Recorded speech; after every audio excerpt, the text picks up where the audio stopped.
안녕하세요. 여러분들의 멘탈 주치의 수근 원장입니다. 이 영상을 클릭하셨다면 현재 너무 불안해서 미칠 것 같고 매일 아침 눈을 뜨는 것조차 버거우실 것 같습니다. 가만히 있어도 불안하고 뭘 해도 이 불안감이 사라지지 않죠. 제일 무서운 건 이 불안이 끝이 없을 것 같다는 느낌입니다. 지금 이 상태는 당신이 약하거나 못나서 그런 것이 아니에요. 오늘 영상에서는 마음 단단히 먹어라, 긍정적으로 생각해라 이런 얘기는 하지 않을 겁니다. 지금 이 불안을 당장 멈출 수 있는 방법, 그리고 앞으로 불안이 올라올 때마다 써먹을 수 있는 현실적인 방법들을 알려드릴 겁니다. 이 방법들은 제가 진료실에서 불안으로 힘들어하던 분들에게 반복적으로 써왔고 지금도 실제로 쓰이고 있는 방식입니다. 1. 왜 밤만 되면 걱정이 폭주할까? 불안이 심한 분들한테 이런 말 정말 많이 듣습니다. 낮에는 어떻게든 버티겠는데 밤만 되면 불안감이 심해져요. 하루 동안 우리는 계속 뭔가에 노출돼 있어요. 사람 만나고, 일하고, 움직이고, 자극을 받습니다.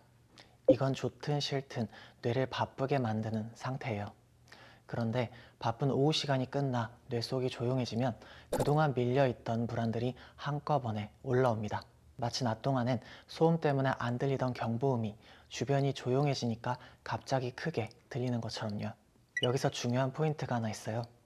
불안한 뇌는 조용한 상태를 안전으로 인식하지 않습니다. 오히려 혹시 지금 놓친 건 없어?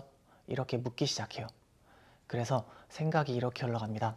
아까 했던 말, 오늘 있었던 실수, 앞으로 생길지도 모르는 일들까지 전부 다 끌어옵니다. 아이러니하게도 불안을 잠재우려고 시작한 걱정이 불안을 더 키워버리게 되는 것이죠. 그래서 이 단계에 들어가면 그만 생각해야지, 괜찮을 거야, 이런 말은 거의 효과가 없습니다. 이미 뇌는 이성적인 설득이 통하는 모드가 아니라 위험 탐지 모드로 들어가 있기 때문이에요. 2. 불안, 불면 더 큰 불안으로 이어지는 악순환 구조. 불안이 계속되다 보면 어느 순간부터 몸이 먼저 반응하기 시작합니다. 가슴이 답답해지고 근육이 긴장합니다. 우린 이 상태에서 잠자리에 눕게 되죠.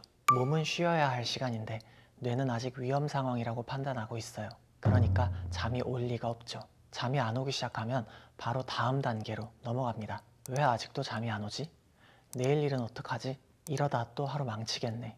이 생각이 시작되는 순간 불안은 한 단계 더 커집니다. 그리고 여기서 중요한 게 하나 있어요. 잠을 못 자는 것 자체가 뇌에겐 강한 위협 신호입니다. 수면 부족은 집중력, 판단력, 감정 조절 능력을 전부 떨어뜨립니다. 그러면 다음 날은 어떻게 될까요? 작은 일에도 예민해지고 평소라면 그냥 넘길 일도 불안하게 느껴집니다. 몸이 피곤하니까 뇌는 더 쉽게 과부하에 걸리고 불안감을 더 키우게 됩니다.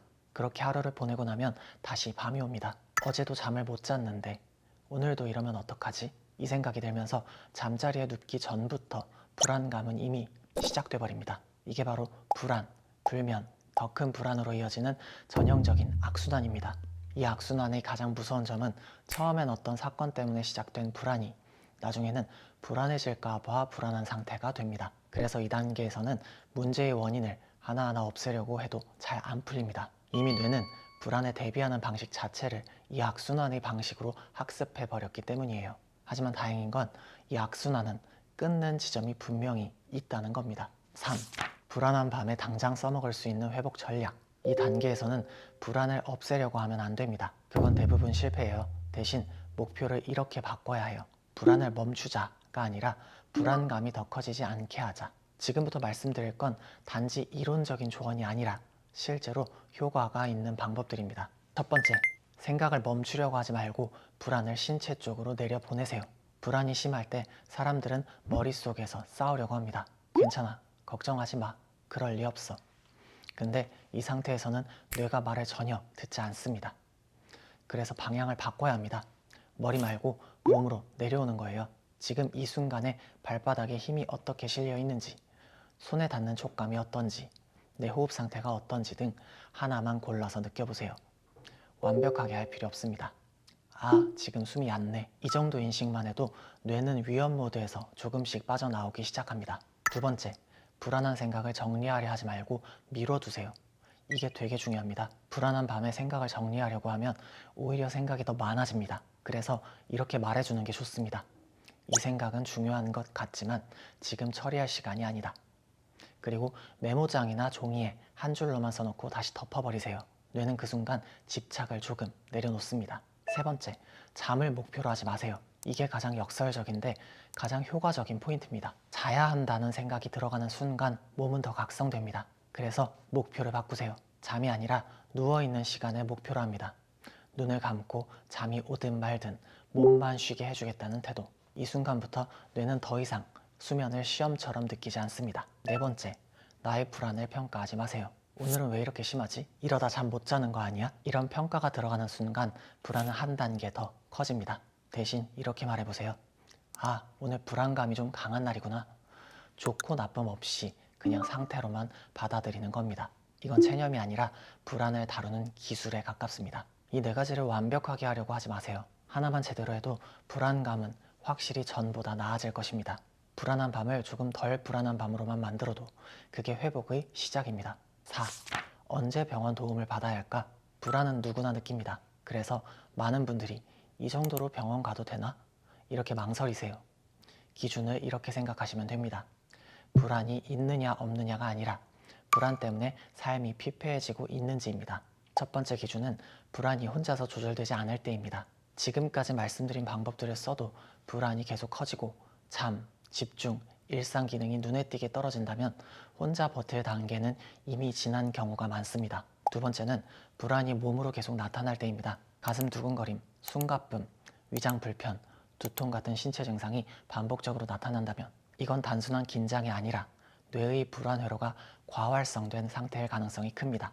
세 번째는 불안을 피하려고 삶의 선택이 바뀌기 시작할 때입니다. 사람 만나는 걸 피하고 일을 미루고 외출이나 도전을 줄이는 등 이 단계에서는 의지나 습관 교정만으로는 한계가 분명합니다. 병원에서 하는 치료는 불안을 없애기 위해서가 아니라 불안을 조절할 수 있는 상태로 뇌를 되돌리는 과정이라고 보시면 됩니다. 약물 치료가 필요한 경우도 있고 상담과 인지훈련만으로 충분한 경우도 있습니다. 이건 사람마다 다릅니다. 중요한 건 이 정도면 가도 되나?가 아니라 이미 너무 혼자 버티고 있지 않은가를 스스로에게 물어보는 겁니다. 병원에 오는 건 약해졌다는 증거가 아니라 회복을 시작하겠다는 선택입니다. 불안해서 시작을 못하고 불안해서 잠을 못 자고 불안해서 선택을 미루다 보면 어느 순간 삶의 반경이 점점 줄어들죠. 오늘 말씀드린 방법들은 불안을 억누르거나 참으라는 이야기가 아닙니다. 불안을 느끼는 뇌를 현실적으로 진정시키는 방법들입니다. 지금의 불안은 조금씩 조절하는 법을 배우면 충분히 관리 가능한 감정입니다. 그리고 혼자 감당하기 버거운 지점에 와 있다면 도움을 받는 건 선택이 아니라 회복으로 가는 가장 빠른 길입니다. 불안 속에서도 당신의 삶은 다시 안정될 수 있습니다.